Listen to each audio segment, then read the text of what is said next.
Polisi mengungkap motif pembunuhan terhadap pegawai pemerintah dengan perjanjian kerja (PPPK) berinisial NHW 33 di Rumah Sakit Pusat Angkatan Udara, Perspau, Jakarta Timur.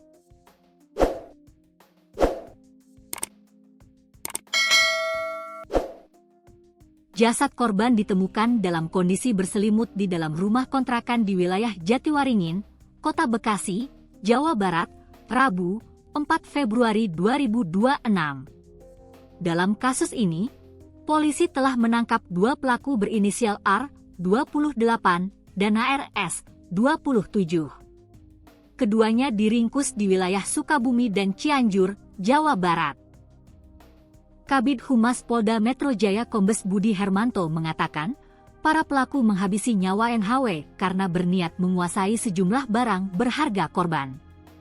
Hasil penyidikan awal saat ini, yang bersangkutan hanya ingin menguasai barang yang dimiliki oleh korban, kata Budi, Jumat, 13 Februari 2026.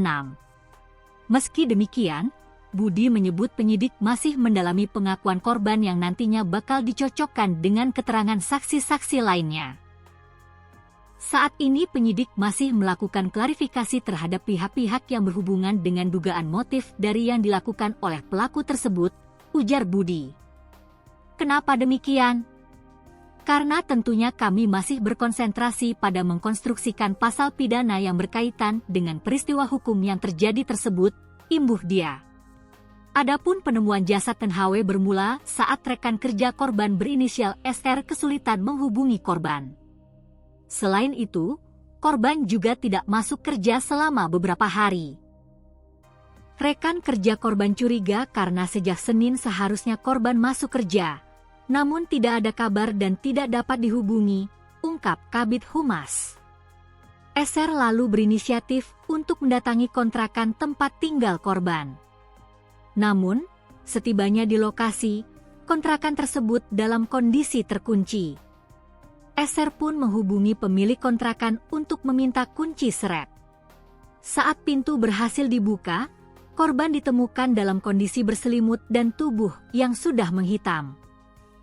Saat dibuka pintu kontrakan didapati korban sudah meninggal dunia dengan posisi telentang berselimut dan kondisi tubuh menghitam. Saat ini masih dilakukan penyelidikan, ujar Budi.